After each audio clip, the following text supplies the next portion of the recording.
प्रिय छात्रेभ्यः नमो नमः। मैं नितिन शुक्ल भद्रा एजुकेशन में आप सभी का बहुत बहुत स्वागत करता हूं।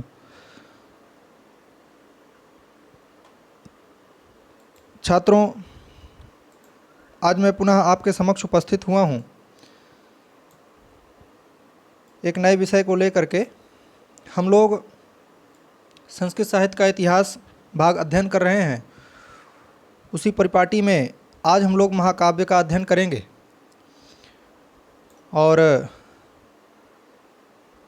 यदि आपको वीडियो अच्छा लगे तो मेरे चैनल भद्रा एजुकेशन को सब्सक्राइब करें और लाइक करें और ज़्यादा से ज़्यादा इसको शेयर करने का प्रयास करें।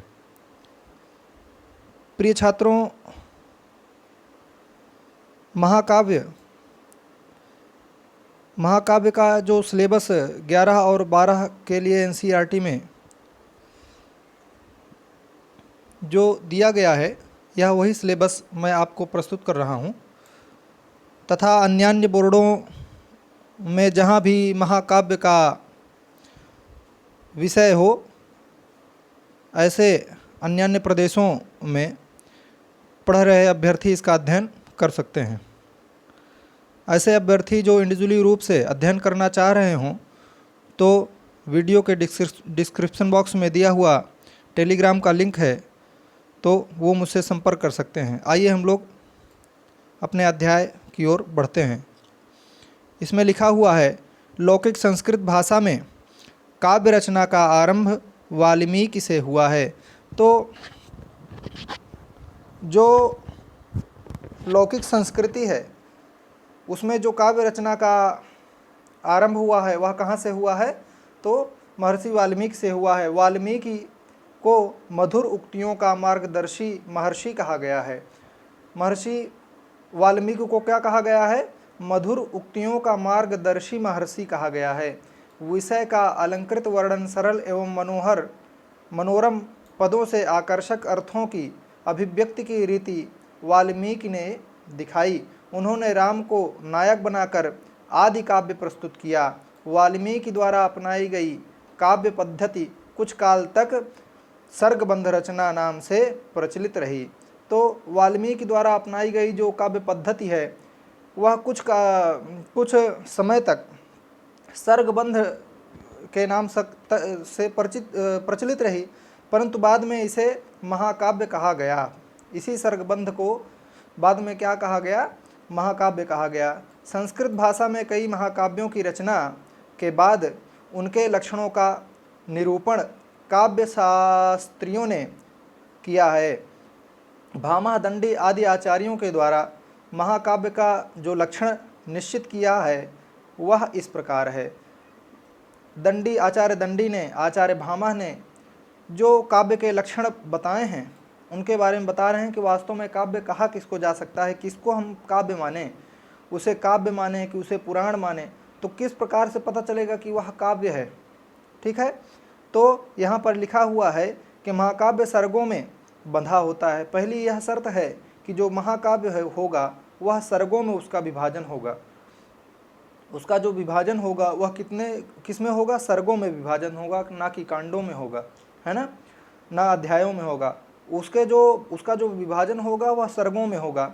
इसका नायक कोई देवता या उदात्त गुणों से युक्त उच्च कुल में उत्पन्न क्षत्रिय राजा होता है। पहली शर्त यह है कि वह जो महाकाव्य होगा उसका विभाजन सर्गों में होगा। और दूसरी इसकी जो शर्त है वह ये है कि यह जो इसमें जो नायक होता है या तो वह कोई देवता होता है अथवा कोई उदात्त गुण वाला, जो अच्छे गुण वाला, उदात्त गुण वाला उच्च कुल का कोई न कोई एक क्षत्रिय राजा होता है, वही इसमें नायक के रूप में आता है, वही नायक होता है। कभी कभी एक ही वंश में उत्पन्न अनेक राजा भी इसके नायक हो जाते हैं। जैसे रघुवंश महाकाव्य में क्या हुआ है कि अनेक जो है उसमें नायकों की गणना हो गई है। जैसा कि अब चूँकि वह एक ही कुल में, एक ही वंश में उत्पन्न हुए हैं, ऐसे सभी राजा जो है उसमें नायक हो गए हैं, जैसा कि कालिदास के रघुवंश में है। ठीक वही जो अभी बताए हैं कि जैसा कि कालिदास के रघुवंश में है। महाकाव्य में श्रृंगार, वीर और शांत इन तीन रसों में से कोई एक प्रधान रस होता है। अब देखिए, महाकाव्य में क्या होता है कि महाकाव्य का एक लक्षण और भी है। वह क्या है? या तो उसमें श्रृंगार रस होगा, या तो वीर रस होगा, या तो फिर उसमें शांत रस होगा। इन तीन रसों में से कोई एक रस उसमें अनिवार्य रूप से रहना चाहिए। करुण रस नहीं रहेगा, विभत्स रस नहीं रहेगा, रौद्र रस नहीं रहेगा, रौद्र रस प्रधान उसमें वह नहीं रहेगा। रहेगा तो तीन ही रस उसमें रहेंगे, श्रृंगार रस रहेगा, वीर रस रहेगा और शांत रस रहेगा। इन तीन रसों से युक्त जो होगा वही महाकाव्य कहलाएगा। अन्य रस की सहायक, अन्य रस भी सहायक के रूप में आते हैं। अन्य रस रहेंगे, वीर रस भी रहेगा, रौद्र रस भी रहेगा, करुण रस भी रहेगा, भयानक रस भी रहेगा, हास्य रस भी रहेगा, परंतु जो प्रधान रस होगा वह तो श्रृंगार होगा, या तो वीर होगा, या तो फिर शांत रस होगा। इनमें से कोई एक रस होगा। नाटकों में स्वीकृत कथा वस्तु, नाटकों में स्वीकृत कथा वस्तु की संधियों के समान महाकाव्य में भी कथा वस्तु के स्वाभाविक विकास हेतु मुख, प्रतिमुख आदि संधियों का प्रयोग होता है। धर्म, अर्थ, काम और मोक्ष में से कोई एक पुरुषार्थ महाकाव्य के उद्देश्य के रूप में होता है। महाकाव्य का उद्देश्य क्या है? या तो धर्म, या तो अर्थ, या तो काम, या तो फिर मोक्ष। इनके आरंभ में नमस्कार, आशीर्वचन अथवा मुख्य कथा का सूचक मंगलाचरण होता है। इसमें ये जो महाकाव्य होता है या तो नमस्कारात्मक मंगलाचरण उसमें होता है, या फिर आशीर्वादात्मक मंगलाचरण होता है, या फिर किसी कथा को सूचना दे करके जो है ऐसा मंगलाचरण होता है। तो नमस्कारात्मक हो गया, आशीर्वादात्मक हो गया और वस्तु निर्देशात्मक हो गया। तो ये इन तीन प्रकार के मंगलाचरण होते हैं। इसमें कहीं दुष्टों की निंदा और कहीं सज्जनों की प्रशंसा होती है। जो महाकाव्य होता है उसमें कहीं कहीं पर नियम यह है कि कहीं कहीं पर आप दुष्टों की निंदा कीजिए और कहीं पर जो सज्जन हो तो सज्जनों की आप प्रशंसा करिए। महाकाव्य में सर्गों की संख्या 8 से अधिक होती है। महाकाव्य उसी को माना जाएगा जिसमें सर्गों की संख्या 8 से अधिक होगी। 60 से अधिक सर्ग होने, 8 से अधिक सर्ग जो है होने चाहिए। एक सर्ग में प्रायः एक ही छंद का प्रयोग होता है। जैसे मान लीजिए प्रथम सर्ग है तो एक सर्ग में प्रायः क्या होता है? एक ही छंद का प्रयोग होता है। बहुत सारे छंदों का प्रयोग उसमें नहीं कर सकते हैं। उसके अंत में छंद का परिवर्तन किया जाता है। सर्गांत, मान लीजिए प्रथम सर्ग प्रारंभ हुआ तो प्रथम सर्ग में मान लीजिए 40 श्लोक हैं तो क्या कहते हैं 38 श्लोक तक एक ही छंद चलेगा। मान लीजिए जो है शिखरणी छंद में कोई कवि ऐसा है जो शिखरणी छंद में किसी काव्य की रचना कर रहे हैं तो वो 38 श्लोक तक, प्रथम सर्ग के 38 श्लोक तक शिखरणी छंद लिखे, परंतु नियम यह है कि सर्ग के अंत में क्या कहते हैं छंद को परिवर्तित कर दें। तो छंद को परिवर्तित कर देंगे, मंदाक्रांता आदि छंद, उपजाति आदि छंद का प्रयोग कर देंगे। सर्ग के अंत में भावी कथा की सूचना दी जाती है और भावी कथा, अगली कथा की सूचना भी सर्ग के अंत में दी जाती है।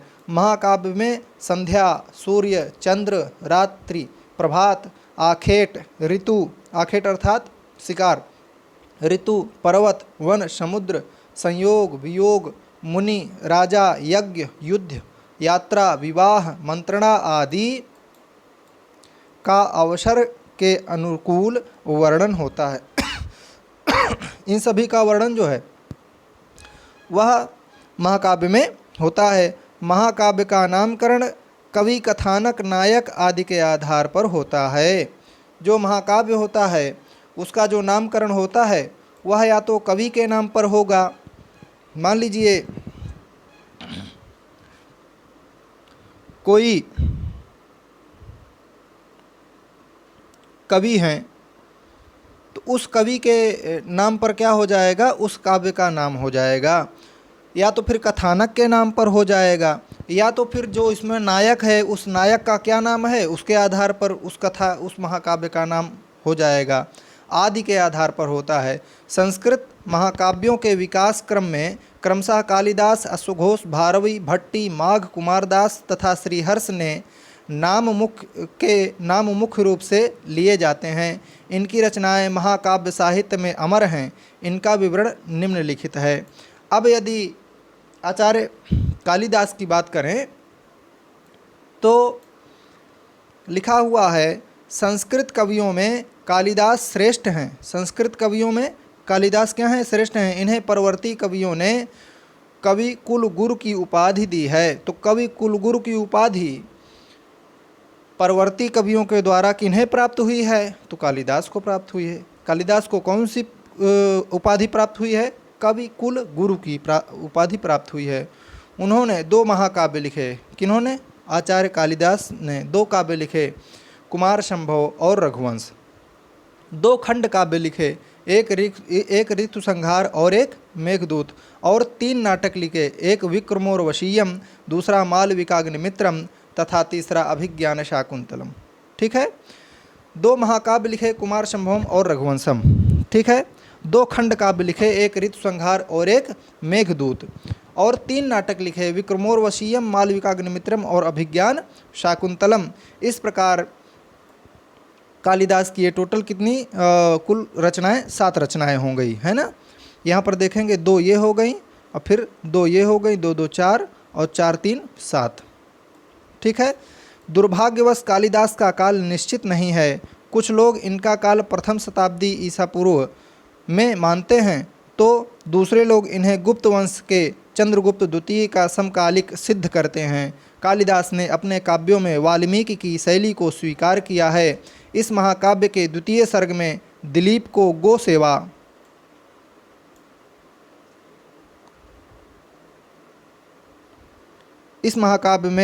द्वितीय सर्ग में दिलीप को गो सेवा, चतुर्थ सर्ग में रघु की दिग्विजय यात्रा, षष्ठ सर्ग में इंदुमती का स्वयंवर एवं त्रयोदश सर्ग में राम का अयोध्या लौटना वर्णित है।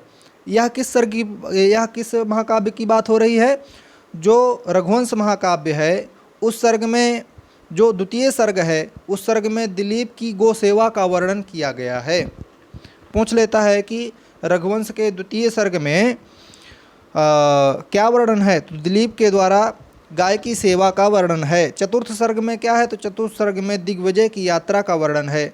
और छठे सर्ग में क्या है? तो इंदुमती का स्वयंवर का वर्णन है।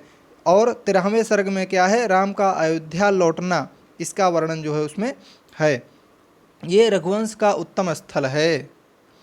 रघुवंश के अंतिम अर्थात 19वें सर्ग में, तो रघुवंश में कितने सर्ग हो गए? रघुवंश में हो गए 19 सर्ग। ठीक है, तो जो रघुवंश का जो अंतिम 19वें सर्ग में राजा अग्निवर्ण के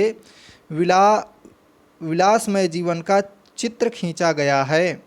जो अग्निवर्ण था वह बहुत विलासी राजा था, तो उसके जीवन का चित्र खींचा गया है और रघुकुल का पतन दिखाया गया है। उसी राजा से रघुकुल का क्या होता है? पतन होता है, ऐसा इसमें दिखाया गया है।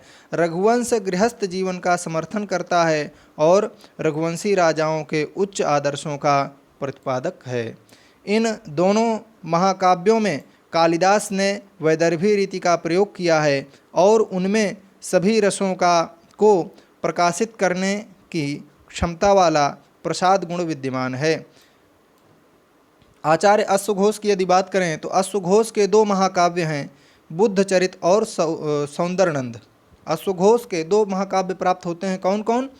एक बुद्धचरितम है और एक सौंदर्यनंद है। इनका समय प्रथम शताब्दी ईस्वी है। किनका? अश्वघोष का जो समय है वह कब का समय है इनका? प्रथम शताब्दी ईस्वी है।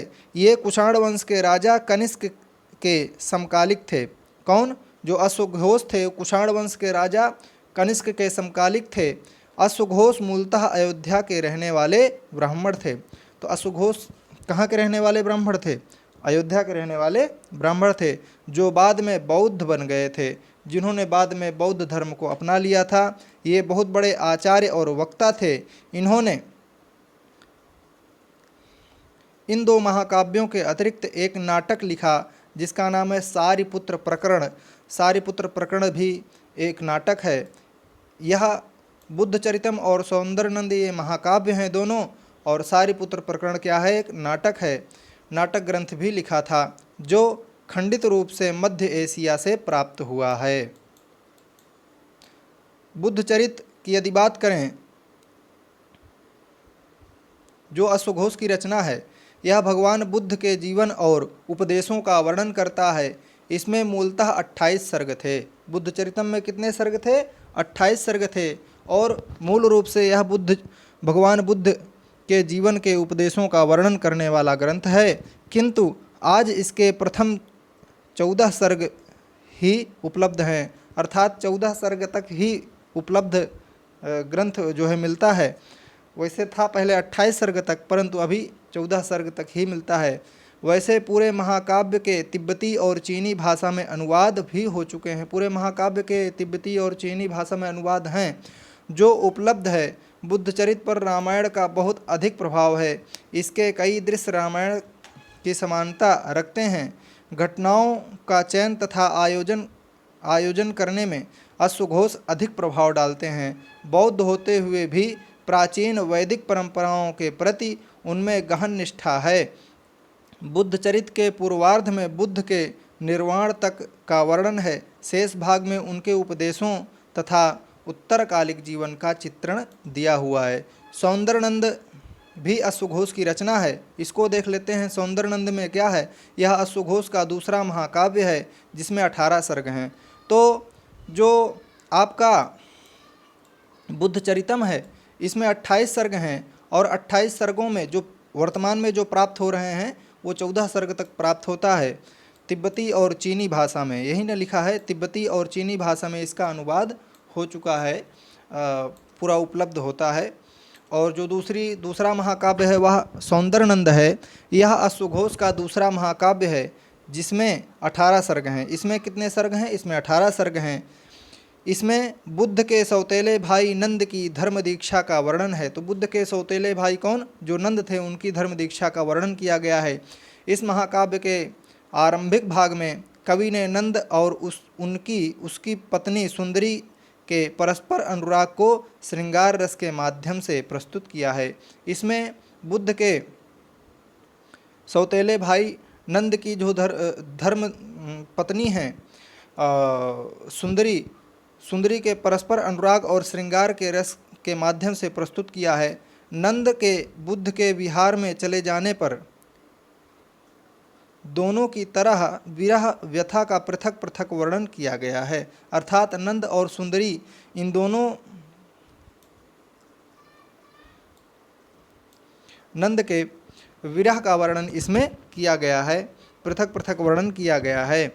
आगे लिखा हुआ है, नंद के मानसिक संघर्ष का चित्रण करने में कवि ने पूर्ण सफलता पाई है। बौद्ध धर्म के उपदेशों का अत्यंत रोचक उपमाओं के द्वारा इसमें प्रतिपादन किया गया है। जो नंद काम में आसक्त था वही धर्मोपदेशक बन जाता है। अश्वघोष के दोनों महाकाव्य वैदर्भी रीति में लिखे गए हैं। जो बुद्धचरितम है और सौंदर्यनंद है, ये दोनों ग्रंथ वैदर्भी रीति में लिखे गए हैं। उनमें अलंकारों का प्रयोग स्वाभाविक रूप से है। अश्वघोष ने बौद्ध धर्म के उपदेशों को काव्य का रूप देकर प्रस्तुत किया है, जिससे लोग संन्यास धर्म के प्रति प्रवृत्त हो गए। भोग के प्रति अनासक्ति और संसार की असारता दिखाने में कवि को पूरी सफलता मिली है। आगे आचार्य भारवी की अगर बात करें तो भारवी ने संस्कृत महाकाव्य को एक नई दिशा दी। उनके पहले के कवि कथा वस्तु के विकास पर अधिक ध्यान देते थे, वर्णों पर कम। भारवी ने कथानक से अधिक संबंध वस्तु के वर्णन व चित्र को महत्व दिया है। महाकाव्य की इस पद्धति को अलंकृत पद्धति या विचित्र मार्ग की पद्धति कहते हैं, जिस पद्धति में जो है वस्तु के वर्णन व चित्र को अधिक महत्व दिया जाता है। ऐसी पद्धति अलंकृत पद्धति या विचित्र मार्ग की पद्धति कहलाती है। भारवी का जो काल रहा है वह 500 ईस्वी से 600 ईस्वी के बीच रहा है। आचार्य भारवी का जो काल रहा है वह 500 ईस्वी से 600 ईस्वी के बीच माना जाता है। ऐहोल अभिलेख में ऐहोल अभिलेख जो कि 634 ईस्वी में भारवी का नाम कालिदास के साथ लिखा गया है। तो वहाँ पर ऐहोल अभिलेख में 634 ईस्वी में ऐहोल अभिलेख लिखा गया, उसमें भारवी का नाम कालिदास के साथ ही लिखा गया है। उस समय तक ये प्रसिद्ध कवि हो गए थे। किरातार्जुनीयम की यदि बात करें, किरातार्जुनीयम जो महाकाव्य है यह भारवी की एकमात्र रचना है। किनकी? किरातार्जुनीयम जो है भारवी की एकमात्र रचना है। इसमें 18 सर्ग हैं। किसमें 18 सर्ग हैं? किरातार्जुनीयम में कितने सर्ग हैं? 18 सर्ग हैं। इंद्रकील पर्वत पर दिव्य अस्त्र प्राप्त करने वाले अर्जुन और किरात वेशधारी भगवान शंकर का युद्ध इस काव्य में मुख्य रूप से वर्णित है। इंद्रकील पर्वत है जो कि हिमालय पर है, दिव्य पर्वत है। वहाँ पर अर्जुन जो है जाते हैं तपस्या करने के लिए, और किरात वेशधारी भगवान शंकर उनसे युद्ध करते हैं, उनका परीक्षण लेते हैं। इसी का वर्णन जो है इसमें है। किसमें? किरातार्जुनीयम में। और भगवान शंकर ने प्रसन्न होकर अर्जुन को दिव्य अस्त्र प्रदान किया। इसका कथानक बहुत छोटा है, किंतु भारवी के वर्णन पद्धति से इस महाकाव्य को विस्तार मिला है। चतुर्थ से एकादश सर्ग तक कवि ने ऋतु, पर्वत, अप्सराओं की क्रीड़ा, सूर्योदय, सूर्यास्त आदि का विस्तृत वर्णन किया है, जिनमें अलंकरण और कल्पना का आधिक्य है तथा स्वाभाविकता का अभाव है। भारवी का अर्थ गौरव, प्रसिद्ध है। भारवी अर्थात गौरव या प्रसिद्ध। इनके श्लोकों में बहुत से ऐसे अंश हैं जो नीति वाक्य या आलोक्ति के रूप में प्रचलित हैं, जैसे हितम मनोहारि च दुर्लभम वचः। ऐसी बातें दुर्लभ होती हैं जो हितकर भी होती हैं और मनोहर भी होती हैं। ऐसा कहाँ पर कहा गया है? ऐसा किरातार्जुनीयम में कहा गया है प्रथम सर्ग में। तो सहसा विदधेति न क्रियाम, कोई कार्य सहसा नहीं करना चाहिए, यह वाक्य भी कहाँ का है? यह भी किरातार्जुनीयम का है। तो इस प्रकार के महान वाक्य इसमें श्लोक इसमें बोले गए। इत्यादि भारवी के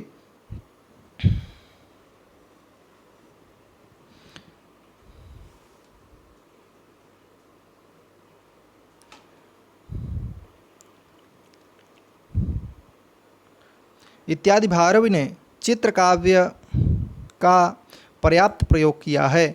कहीं एक ही व्यंजन से बना श्लोक है तो कहीं दो व्यंजनों से। एक रचना में भारवी ने पांडित्य का प्रदर्शन किया है, इसलिए भारवी की कविता को नारिकेल फल के समान कहा गया है। नारिकेल फल सम्मितम वचः, इस प्रकार कहा गया है। भारवी की रचना को क्या कहा गया है? नारिकेल, नारियल के का जो फल होता है उसके समान कहा गया है, कि ऊपर से तो कठोरता है परंतु अंदर वह बिल्कुल नरम है। बिल्कुल जो ऊपर से रुक्ष है अर्थात कड़ा है, किंतु भीतर से बिल्कुल सरस है। ठीक है। भट्टी, यदि आचार्य भट्टी की बात किया जाए तो अपने काव्य में व्याकरण के नियमों का प्रयोग कर भट्टी ने संस्कृत शास्त्र काव्य परंपरा का आरंभ किया। वे काव्य के द्वारा सरलता से व्याकरण सिखाते हैं। उन्होंने अपना यह काव्य वल्लभी नगरी गुजरात में श्रीधर सेन नामक राजा के संरक्षण में लिखा है। तो जो भट्टी काव्य जो लिखा गया, आचार्य भट्टी ने लिखा, तो किसके संरक्षण में लिखा? तो श्रीधर सेन नामक राजा के संरक्षण में लिखा, जो गुजरात के राजा थे और वल्लभी उनकी नगरी थी। श्रीधर सेन नाम के 4 राजा हुए, 500 ईस्वी से 650 ईस्वी के बीच हुए। अतः भट्टी का समय अधिक से अधिक 650 ईस्वी तक हो सकता है। सामान्यतः विद्वानों ने इनका समय 6वीं शताब्दी के उत्तरार्ध एवं 7वीं शताब्दी का आरंभ में माना है। 6वीं शताब्दी का उत्तरार्ध लगभग हो रहा था और 7वीं शताब्दी का प्रारंभ, 7वीं शताब्दी का उत्तरार्ध, 6वीं शताब्दी का उत्तरार्ध और 7वीं शताब्दी का आरंभ। ठीक है, ऐसा इनका समय माना गया है। किनका? भट्टी का। रावणबद्ध या भट्टी काव्य, रावणबद्ध किन्होंने लिखा? रावणबद्ध जो महाकाव्य है वो भट्टी लिखे हैं और इसी को भट्टी काव्य भी कहा जाता है। इनका रावणबद्ध या भट्टी काव्य 22 सर्गों में निबद्ध है। तो भट्टी काव्य कितने सर्गों में निबद्ध है या रावणबद्ध कितने सर्गों में निबद्ध है? तो वह 22 सर्गों में निबद्ध है। इसमें रामायण की कथा सरल तथा संक्षिप्त रूप में वर्णित है। मनोरंजन के साथ संस्कृत व्याकरण का पूर्ण ज्ञान देना इस महाकाव्य का उद्देश्य है। मनोरंजन के साथ ही संस्कृत व्याकरण का क्या है? ज्ञान देना इस महाकाव्य का प्रयोजन है, उद्देश्य है। भट्टी ने कहा है कि व्याकरण की आँख रखने वालों के लिए यह काव्य दीपक के समान है। व्याकरण के अतिरिक्त अलंकार शास्त्र के ज्ञान का भी प्रदर्शन भट्टी ने इस महाकाव्य में किया है। यदि कुमारदास की बात करें तो कुमारदास का समय 6वीं शताब्दी माना जाता है। कुछ लोग इन्हें 8वीं शताब्दी का भी मानते हैं। इनका जन्म स्थान सिंघलत द्वीप श्रीलंका में है। किनका? कुमारदास।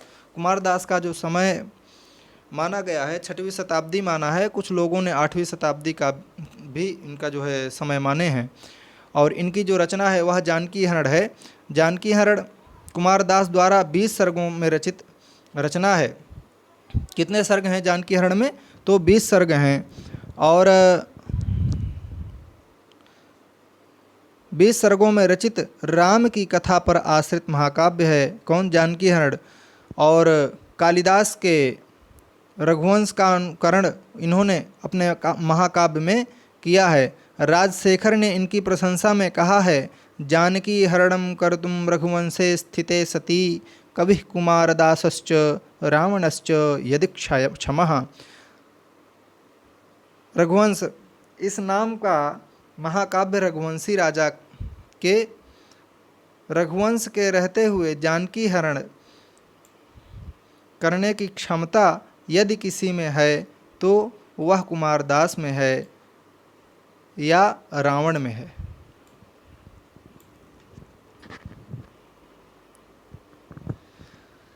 जानकी हरणम कर्तुम रघुवंशे स्थिते सती, मतलब जानकी का हरण करने की यदि कोई जानकी हरणम कर्तुम रघुवंशे स्थिते सती, रघुवंश के रहते हुए, रघुवंशे स्थिते सती, यदि रघुवंश स्थित है, रघुवंश के रहते हुए, रघुवंश के रहते हुए, रघुवंश मतलब एक रघुवंश के रहते हुए अर्थात भगवान राम लक्ष्मण भरत शत्रुघ्नादि जो रघुवंश हैं, रघुवंशी राजा हैं, इनके रहते हुए जानकी का हरण हो जाए तो वो क्षमता किसमें थी? या तो रावण में है। और फिर रघुवंश महाकाव्य के रहते हुए किसी अन्य काव्य की रचना करने का जो रघुवंश से संबंधित हो, या तो इधर कुमारदास में वह क्षमता है या फिर रावण में वह क्षमता है। ठीक है, इसका अर्थ यही हुआ। जानकी हरणम कर्तुम रघुवंशे स्थिते सती कवि कुमारदासश्च रावणश्च यदि क्षमः। जानकी हरण महाकाव्य अपने शीर्षक से केवल सीता हरण से संबद्ध प्रतीत होता है, किंतु इसमें राम के जन्म से लेकर अभिषेक तक की पूरी कथा है। इसमें क्या हुआ? राम के जन्म से अभिषेक तक की पूरी कथा है। अब माघ की यदि बात करें तो आचार्य माघ राजस्थान के भीनमाल या श्रीमाल नगर के निवासी थे। कहाँ के थे? भीनमाल या फिर श्रीमाल नगर के निवासी थे। इनके पितामह वहाँ के राजा के प्रधानमंत्री थे। किनके पितामह? जो भीनमाल, जो माघ के पितामह थे वो भीनमाल के जो प्रधानमंत्री, भीनमाल के जो राजा थे उनके प्रधानमंत्री थे। इनका समय 700 ईस्वी माना जाता है। किनका समय? माघ का समय 700 ईस्वी माना जाता है। माघ की एकमात्र रचना शिशुपाल वधम है, महाकाव्य है।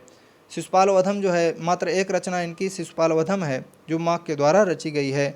माघ इस काव्य की रचना में भारवी और भट्टी से बहुत प्रभावित हैं। भारवी से प्रतिस्पर्धा तो उनके महाकाव्य में प्रारंभ से अंत तक दिखाई पड़ती है। तो भारवी से जो है ये क्या किए हैं? प्रतिस्पर्धा इनकी जो है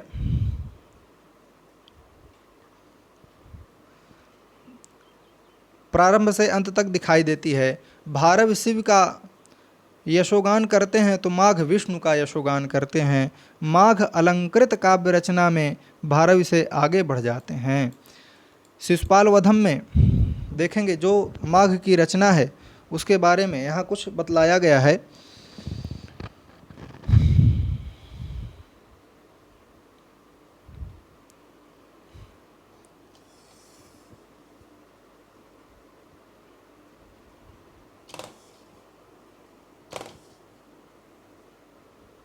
क्या है? शिशुपाल वध 20 सर्गों का उत्कृष्ट महाकाव्य है। जो शिशुपाल है वह 20 सर्गों का 20 सर्ग हैं इसमें, और यह महाकाव्य है जिसमें कृष्ण द्वारा शिशुपाल के वध की कथा वर्णित है।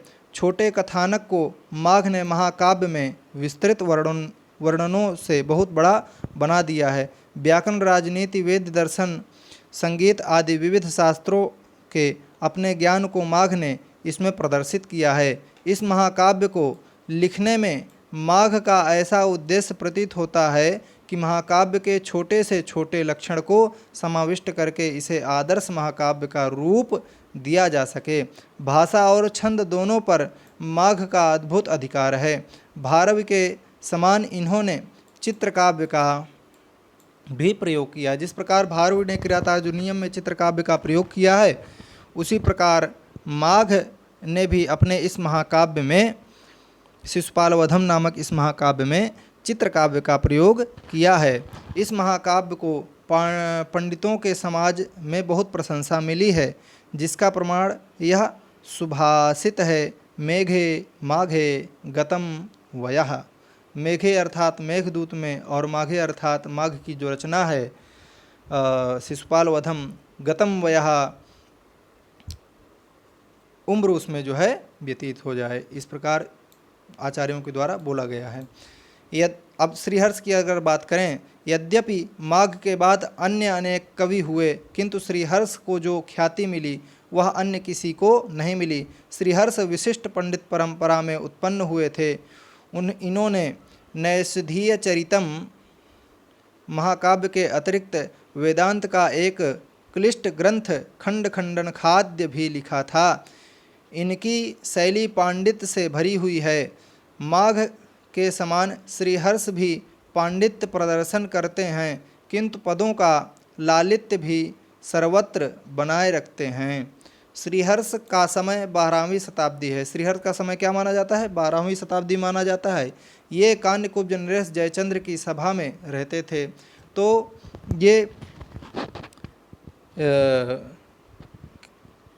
किस सभा में रहते थे? कान्यकुब्ज नरेश जयचंद्र की सभा में ये रहते थे। आश्रयदाता जयचंद्र ही हुए। श्रीहर्ष ने अनेक ग्रंथ लिखे, जिनकी सूचना उन्होंने नैषधीय चरित के सर्गों के अंत में दी है। नैषधीय चरित की अगर बात करें तो नैषधीय चरित में निषद देश के राजा नल के जीवन का वर्णन है। नल और दमयंती के परस्पर प्रेम तथा विवाह की संक्षिप्त कथा को काल्पनिक शक्ति के सहारे श्रीहर्ष ने 22 सर्गों में फैला दी है। इसमें नल और दमयंती के परस्पर प्रेम तथा विवाह का संक्षिप्त वर्णन इसमें बताया गया है। संक्षिप्त कथा है, परंतु संक्षिप्त कथा होते हुए भी श्रीहर्ष ने अपने कल्पना शक्ति के आधार पर, अपने ज्ञानावृद्धि के आधार पर इसे 22 सर्गों में फैला दिया है। उनके प्रेम में हंस तथा देवता बहुत महत्वपूर्ण योगदान करते हैं। नैषधीय चरित में श्रीहर्ष ने अपने प्रौढ़ पांडित्य का इतना अधिक प्रदर्शन किया है कि यह शास्त्र काव्य बन गया। साधारण संस्कृतज्ञ इसके साथ खिलवाड़ नहीं कर सकते।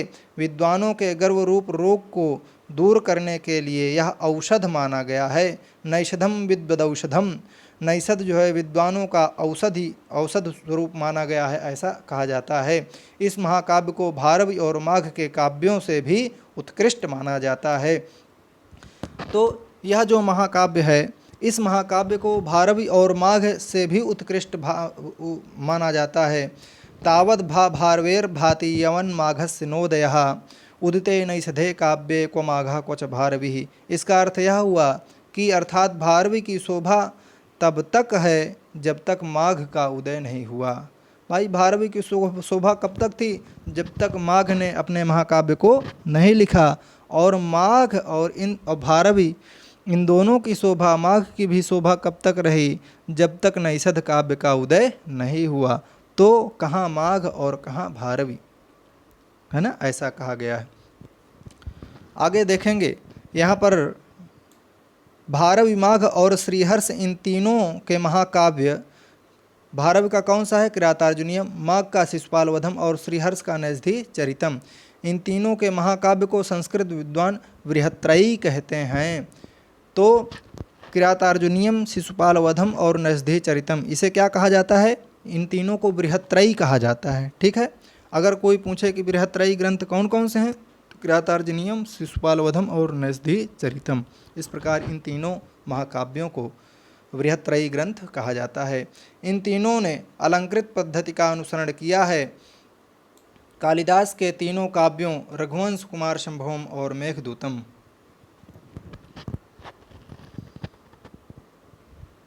तो कालिदास के जो तीन काव्य हैं, कौन, रघुवंश हो गया, कुमार संभवम हो गया और मेघदूतम हो गए, इनको सरल शैली का इन तीनों को सरल शैली का आश्रय लेने के कारण लघुत्रयी कहा जाता है। तो बृहत्त्रयी में किरातार्जुनीयम हो गया, शिशुपाल वधम हो गया और नैषधि चरितम हो गया, और लघुत्रयी में जो कालिदास के तीन ग्रंथ हैं, आचार्य कालिदास के रघुवंश हो गए, कुमार संभवम हो गए और मेघदूतम हो गए। ठीक है, ये तीनों जो काव्य हैं इन्हें लघुत्रयी कहा जाता है। इन 6 महाकाव्यों का संस्कृत परंपरा में विशेष रूप से प्रचार है। अन्य महाकाव्यों की यदि चर्चा किया जाए तो अन्य महाकाव्य भी यहाँ पर देख लेते हैं।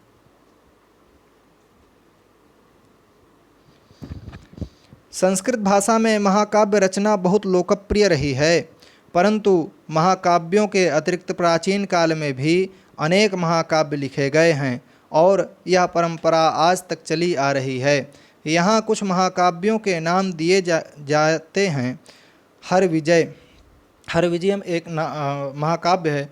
हरविजयम नामक महाकाव्य कश्मीरी कवि रत्नाकर द्वारा लिखा गया है। तो हरविजयम किनके द्वारा लिखा गया है, कश्मीरी कवि रत्नाकर के द्वारा लिखा गया है, जिनका समय 850 ईस्वी माना जाता है। इन सभी का नोट्स आप एक उसमें बनाते जाइए ताकि यह स्मरण शक्ति में आप उसको दोहरा सकें, जब भी परीक्षा आए तो आप उसको स्मरण दोबारा कर सकें। इस महाकाव्य में भगवान शिव की अंधकासुर पर विजय का विस्तार से वर्णन है। इसमें 50 सर्ग हैं। किसमें, जो रत्नाकर के द्वारा हरविजयम लिखा गया उस महाकाव्य में कितने सर्ग हैं, 50 सर्ग हैं।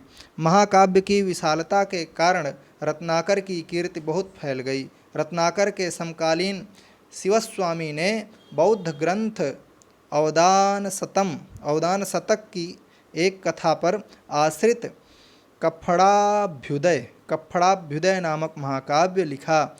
अब जो कप्फड़ाभ्युदक है उनके लेखक कौन हैं, उनके लेखक हैं शिवस्वामी। तो शिवस्वामी जो है वो एक बौद्ध ग्रंथ लिखते हैं अवदान शतक की एक कथा पर आश्रित। अच्छा, जो बौद्ध ग्रंथ अवदान शतक है उसी पर आश्रित जो है कप्फड़ाभ्युदय नामक महाकाव्य लिखा। किन्होंने, शिवस्वामी। ठीक है, यह 20 सर्गों का बौद्ध महाकाव्य है। यह नोट बहुत अच्छा बनाने लायक है, इसको बनाइएगा।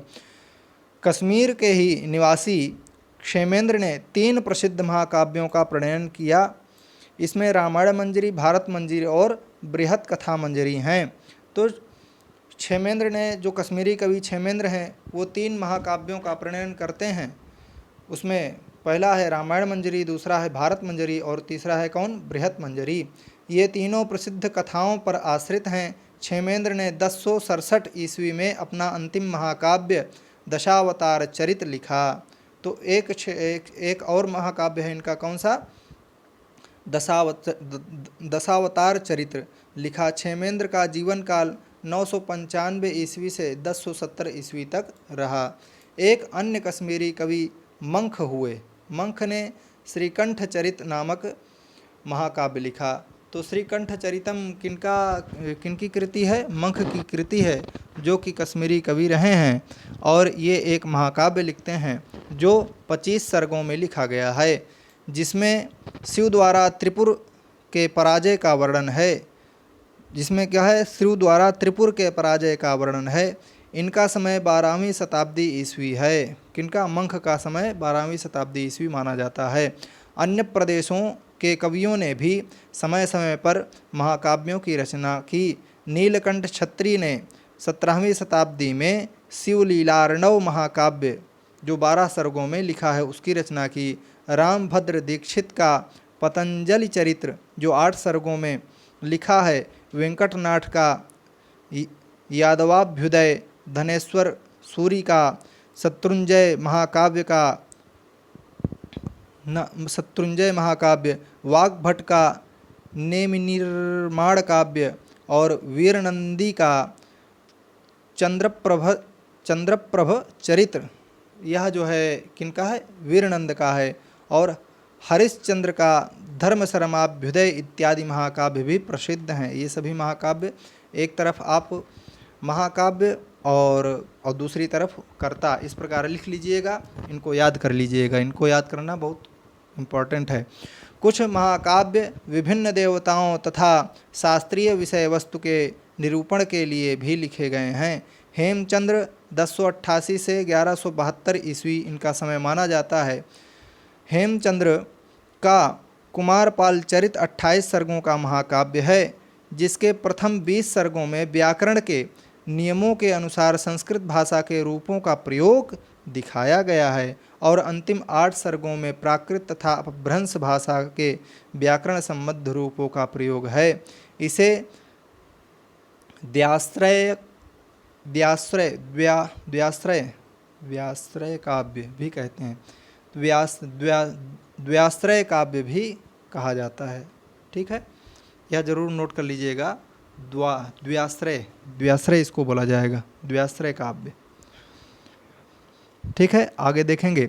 आधुनिक युग में भी संस्कृत महाकाव्यों की रचना हो रही है। वर्तमान महापुरुषों तथा घटनाओं को विषय बनाकर उन अनेक महाकाव्य लिखे गए। महापुरुषों ने गुरु गोविंद सिंह, शिवाजी, स्वामी दयानंद, रामकृष्ण परमहंस, विवेकानंद, महात्मा गांधी, सुभाष चंद्र बोस, जवाहरलाल नेहरू आदि पर अनेक संस्कृत महाकाव्य लिखे गए हैं। आधुनिक काल में प्राचीन विषयों पर भी अनेक महाकाव्य लिखे गए हैं। यही नहीं, विदेशी महापुरुष भी संस्कृत महाकाव्य के विषय बने हैं। नाटक के समान महाकाव्य भी आधुनिक संस्कृत कवियों की अत्यधिक लोकप्रिय विधा रही है। इस प्रकार प्रिय छात्रों, हम लोग महाकाव्य के बारे में जिन ग्रंथों को पढ़े उनका नोट्स बना लीजिए, उनको लिख लीजिए और उन्हें स्मरण में रखिए, क्योंकि परीक्षा में यही सारी बातें पूछी जाती हैं।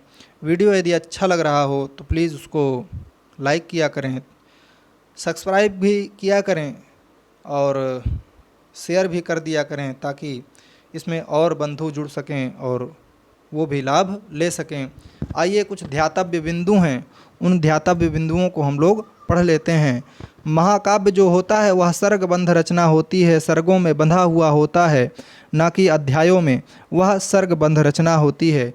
और महाकाव्य का जो नामकरण होता है वह कवि के नाम पर होता है या कथानक के नाम पर होता है अथवा नायक के नाम पर जो है निर्धारित किया जाता है। कालिदास के 2 प्रसिद्ध महाकाव्य कौन कौन से हैं? एक कुमार संभवम है। सर्ग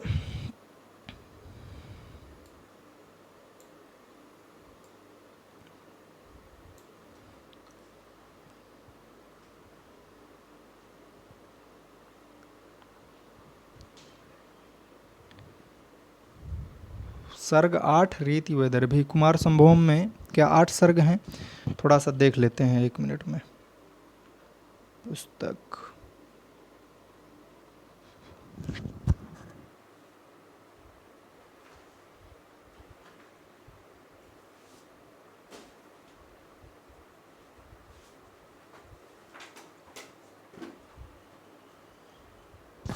एक मिनट वेट करिएगा, देख ले रहे हैं कुमार संभवम में कितने सर्ग हैं।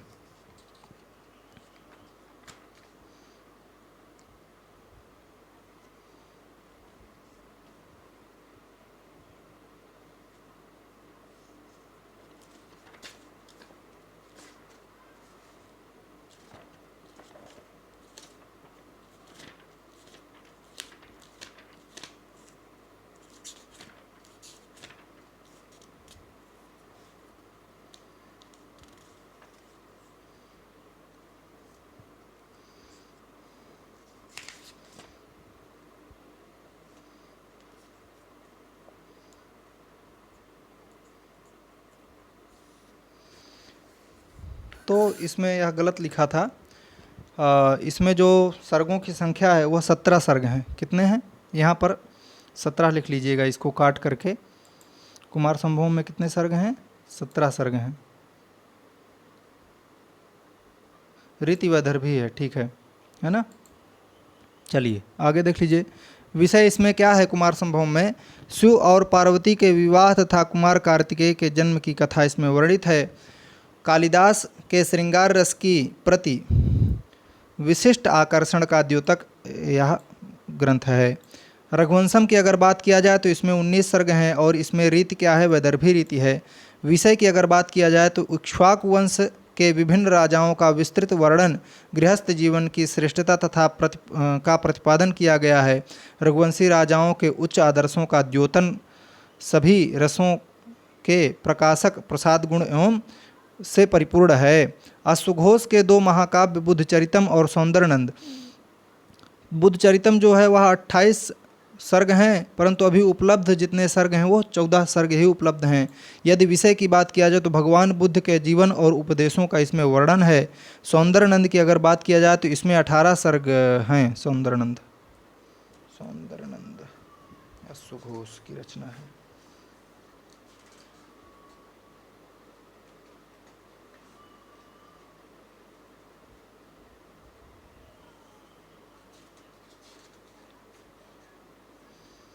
ऊपर क्या था? सौंदर्यनंद में कितने सर्ग हैं? एक बार देख लेना ही सही रहेगा।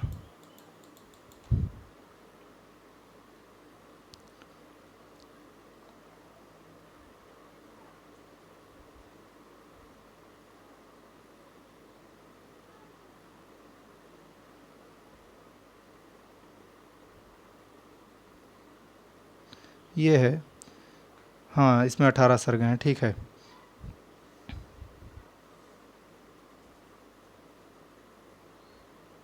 ठीक है, तो सौंदर्यनंद में भी कितने हैं? 18 सर्ग हैं और रीति क्या है? वैदर्भी है। विषय इसमें क्या है? नंद और सुंदरी के परस्पर अनुराग का श्रृंगारपूर्ण वर्णन इसमें किया गया है। बुद्ध के सौतेले भाई नंद की धर्म दीक्षा का वर्णन है इसमें। बौद्ध धर्म के उपदेशों की रोचक एवं काव्यमय प्रस्तुति इसमें की गई है। किरातार्जुनीयम की अगर बात करें तो इसमें 18 सर्ग हैं और विषय वस्तु की अगर बात किया जाए तो इंद्रकील पर्वत पर दिव्य अस्त्र प्राप्त करने वाले अर्जुन और किरात वेशधारी भगवान शंकर का इसमें युद्ध का वर्णन है। और इस महाकाव्य के प्रसिद्ध नीति वाक्य हितम मनोहारि च दुर्लभम वचः सहसा विदधेति न क्रियाम, ये जो महावाक्य हैं जो किरातार्जुनीयम के हैं। इनका जो समय माना गया है भारवी का, वह 6ठी शताब्दी माना गया है। रावण वध नामक महाकाव्य जो है, रावण वध को भट्टी काव्य भी कहा जाता है, चूँकि भट्ट की रचना है वह, तो इसके लेखक भट्टी हैं। और इसका जो समय माना गया है 6ठी शताब्दी का उत्तरार्ध एवं 7वीं शताब्दी का आरंभ माना गया है। 6ठी शताब्दी का उत्तरार्ध और 7वीं का प्रारंभ। विषय क्या है? इसमें रामायण की कथा का सरल एवं संक्षिप्त रूप में वर्णन इसमें है। जानकी हरण कुमार दास की रचना है और महाकाव्य है यह। और इसमें विषय क्या है? राम की कथा पर आधारित है यह। और इनका जो समय माना गया है जानकी हरण कुमार दास का, तो इनका जो समय माना गया है 6वीं शताब्दी समय माना गया है। शिशुपाल वध की अगर बात करें तो शिशुपाल वध महाकाव्य के लेखक माघ हैं। इनका समय 700 ईस्वी माना गया है। विषय वस्तु की अगर बात करें तो कृष्ण द्वारा शिशुपाल के वध की कथा का वर्णन इसमें है। नैषधि चरितम श्रीहर्ष की कृति है और इनका जो समय माना गया है वह 12वीं शताब्दी माना गया है। विषय वस्तु की अगर बात करें तो निषद देश के राजा नल एवं दमयंती के प्रेम का जो है वर्णन इसमें है। बृहत्त्रयी में किन किन ग्रंथों की रचना होती है? किरातार्जुनीयम जो भारवी की कृति है, शिशुपाल वधम जो माघ की कृति है और नैषधि चरितम जो श्रीहर्ष की कृति है। इन्हें बृहत्त्रयी ग्रंथ के अंदर सम्मिलित किया गया है। हरविजयम की अगर बात करें तो हरविजयम रत्नाकर की कृति है जो कि कश्मीरी कवि रहे हैं और इनका जो समय माना गया है वह 850 ईस्वी माना गया है। विषय वस्तु की अगर बात करें तो भगवान शिव की अंधकासुर पर विजय का विस्तृत वर्णन इसमें किया गया है, प्राप्त होता है। और कप्पणाभ्युदय एक महाकाव्य है जिसके लेखक शिवस्वामी हैं और इसमें अगर विषय वस्तु की बात किया जाए तो बौद्ध ग्रंथ अवदान शतक की कथा पर आश्रित है। यह ग्रंथ कौन? कफणाभ्युदय, जो शिवस्वामी की रचना है। रामायण मंजरी, भारत मंजरी और बृहत कथा मंजरी, इन तीनों मंजरी के लेखक कौन हैं? क्षेमेंद्र हैं। और अगर विषय वस्तु की बात किया जाए तो प्रसिद्ध कथाओं पर आश्रित है। दशावतार चरित्र जो महाकाव्य है उसके लेखक क्षेमेंद्र हैं। दशावतार चरित्र के लेखक कौन है? क्षेमेंद्र हैं। और समय 995 ईस्वी से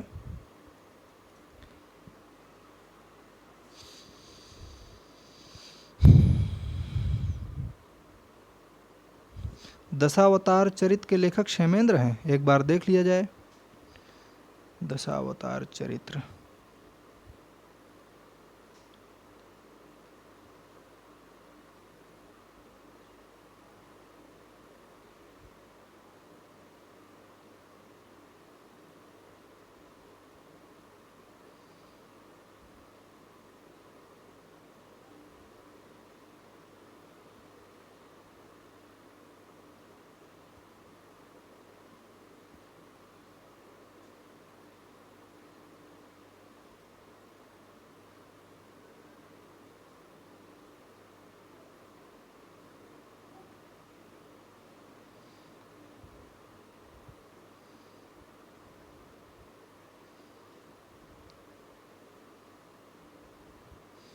नीचे ही हैं क्या क्षेमेंद्र?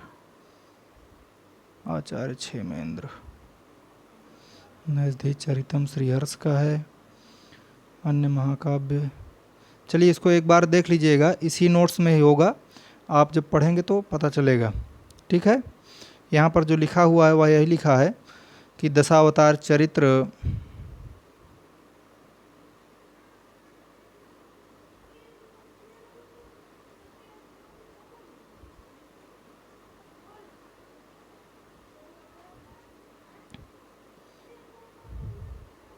दशावतार चरित्र किनकी रचना है? क्षेमेंद्र की रचना है। समय 995 से 1070 ईस्वी माना गया है। श्रीकंठ चरित मंख की रचना है, जो कश्मीरी कवि हैं, और इनका जो समय बताया गया है 12वीं शताब्दी बताया गया है। आगे देख लीजिए, इन विषय इसमें क्या है? जो श्रीकंठ चरित है इसमें शिव द्वारा त्रिपुर की पराजय का वर्णन इसमें किया गया है। और इसके आगे जिसमें 25 सर्ग हैं। और शिवलीला वर्णन महाकाव्य उसके लेखक नीलकंठ दीक्षित हैं, जिनका समय 17वीं शताब्दी माना गया है। सर्गों की अगर बात करें तो इसमें 12 सर्ग उपलब्ध हैं। जो पतंजलि चरित की अगर बात करें तो इनके लेखक रामभद्र दीक्षित हैं, इसमें सर्गों की संख्या 8 है। और यादवाभ्युदय की अगर बात करें तो इनके लेखक, यादवाभ्युदय महाकाव्य के लेखक वेंकटनाथ हैं। और शत्रुंजय नामक महाकाव्य के लेखक धनेश्वर सूरी हैं। और नेम निर्माण काव्य के लेखक कौन हैं? वाग्भट हैं। चंद्रप्रभा चरित के लेखक कौन हैं? वीरनंदी हैं। धर्म शर्माभ्युदय के लेखक हरिश्चंद्र हैं। कुमारपाल चरित, जिसे द्व्याश्रय काव्य कहा जाता है। द्व्याश्रय काव्य, वही समझ में नहीं है, को या हो गया द्व्याश्रय काव्य। हाँ ठीक है, यण संधि हो गई है।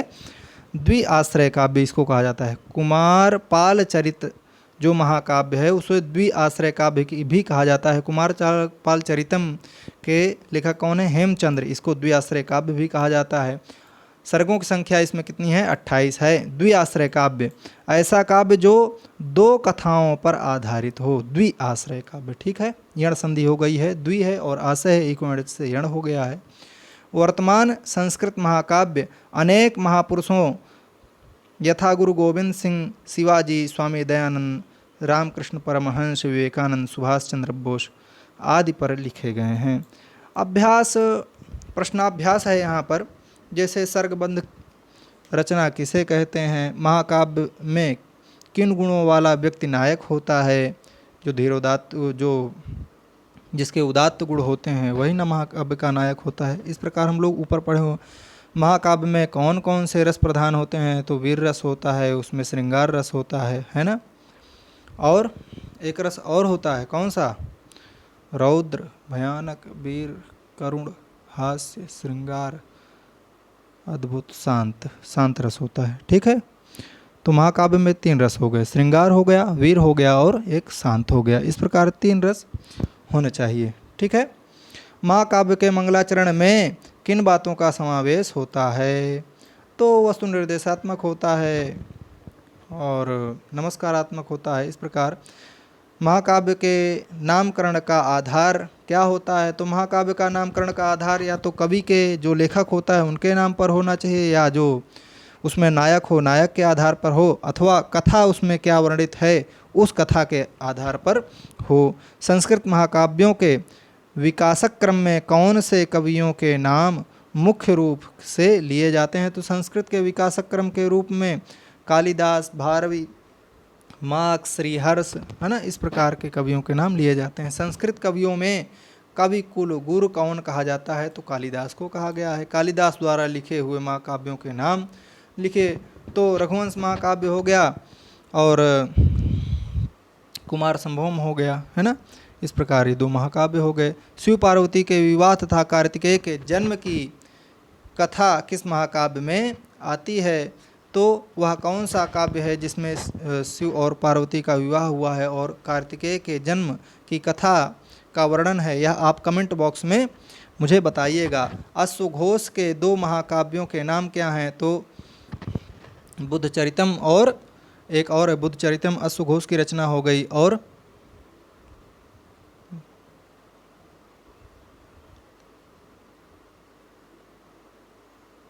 बुद्धचरितम एक और कोई रचना है, बुद्धचरितम और सौंदर्यनंद, है ना। बुद्धचरितम और सौंदर्यनंद ये दोनों जो है महाकाव्य किनके हैं? अश्वघोष के हैं। अश्वघोष किस शताब्दी में हुए? तो इनका समय आप ऊपर देख लीजिएगा। सौंदर्यनंद महाकाव्य का वर्ण विषय कौन सा है? अश्वघोष के दोनों महाकाव्य किस रीति में लिखे गए हैं? उसको भारवी का समय क्या माना जाता है? भारवी की रचना की कौन सी विशेषता है? इस प्रकार जो यहाँ प्रश्नोत्तरी दी हुई है, इन प्रश्नोत्तरी को आप देख लीजिएगा। यदि कहीं पर आपको समस्या हो तो आप मुझसे संपर्क कर लीजिएगा। वीडियो के डिस्क्रिप्शन बॉक्स में टेलीग्राम का लिंक है, वहाँ से आप टेलीग्राम ज्वाइन कर लीजिए और कुछ अच्छे PDF आदि वहाँ पर उपलब्ध होते रहेंगे। वीडियो यदि आपको अच्छा लग रहा हो तो अपने चैनल भद्रा एजुकेशन को सब्सक्राइब करें, ज़्यादा से ज़्यादा लाइक करें और शेयर करें। अभी तक बने रहने के लिए सभी को बहुत बहुत धन्यवाद, बहुत बहुत आभार।